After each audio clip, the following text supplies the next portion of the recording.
He was chained to a pole in a Georgia backyard. No shade, no water bowl, just heavy chain, cracked concrete, and a dog who would stop looking up when footsteps came near.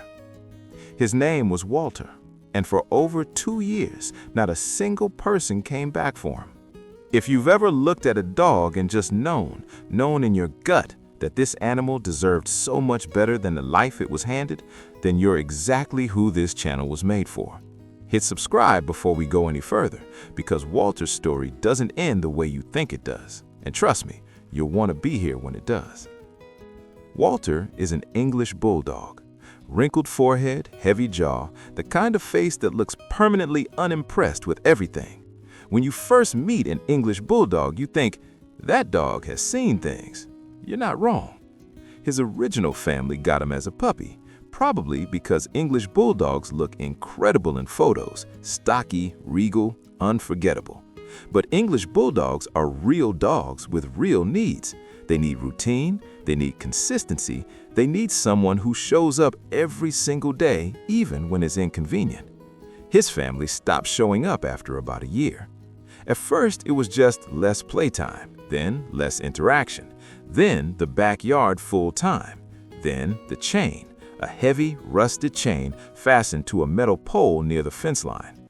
Neighbors said they'd seen him out there for months. Nobody called, nobody knocked on the door, nobody did anything. That's the part that still gets me, the silence around it. Would you have made that call, or would you have told yourself it wasn't your place?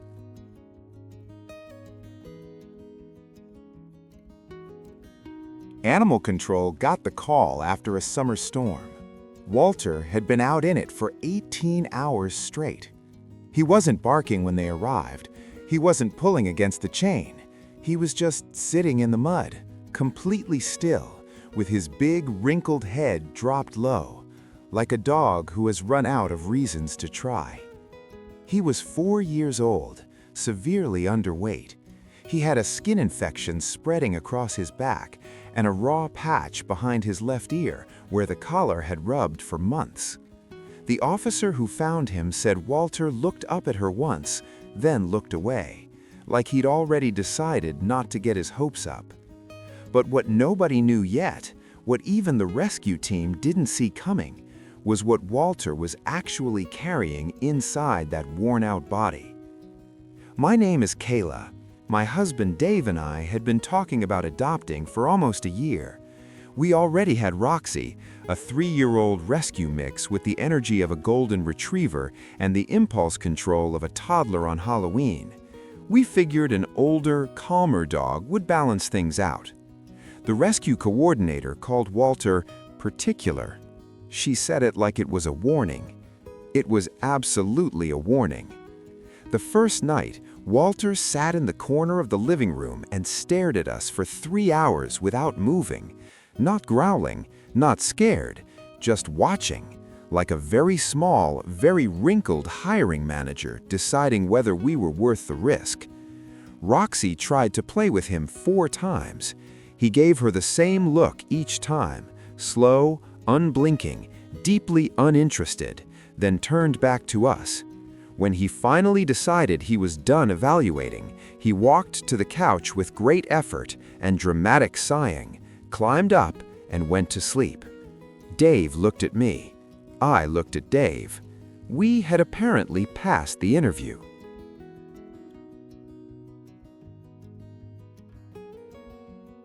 Three weeks in, Walter stopped eating, not skipping meals, completely stopped. He'd walk to his bowl, stare at it, then look up at us with the kind of disappointment usually reserved for people who bring the wrong flavor of Gatorade to the hospital. The vet found nothing wrong, blood work clean, weight stable. He just shrugged and said Walter might be particular about routine. Dave started sitting on the kitchen floor at 6 in the morning, hand-feeding Walter piece by piece. Walter would take each bite from Dave's palm, chew slowly, stare directly into Dave's soul, take the next piece. This went on for 11 days.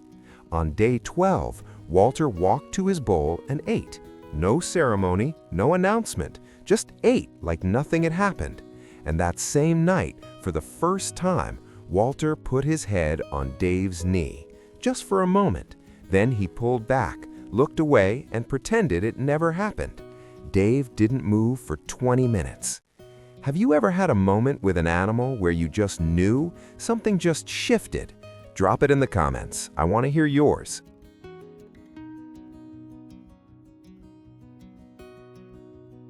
Walter's original owner. He'd found a photo we'd posted. Walter on the couch, belly up, completely unbothered, living the life he deserved. And he wanted him back. I'm not going to tell you every word of that conversation. This is a family channel, and I'd like to keep it that way. But here is what happened next, and I need you to hear this part clearly. The rescue had done everything right from day one. Every form, every signature, every legal step. Walter was ours, fully, completely.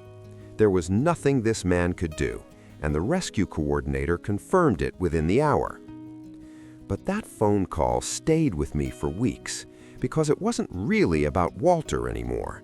It was about the fact that the same hands that chained him to a pole in the rain now wanted him back, not because they missed him, but because they'd seen he was thriving, because somebody else had done the work, because love had made him unrecognizable. And I thought about all the dogs who don't get that second call, who never get the first one.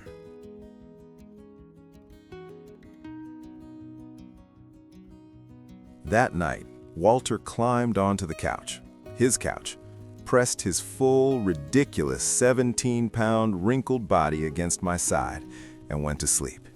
He snored within 30 seconds. He had no idea what almost happened. He just knew he was warm. He just knew he was home, and so did I. We named him Walter because the day we brought him home, he sat in the car the entire 2-hour drive without making a single sound. Just watched the highway go past the window with those ancient, tired eyes. Dave said, "He looks like a Walter."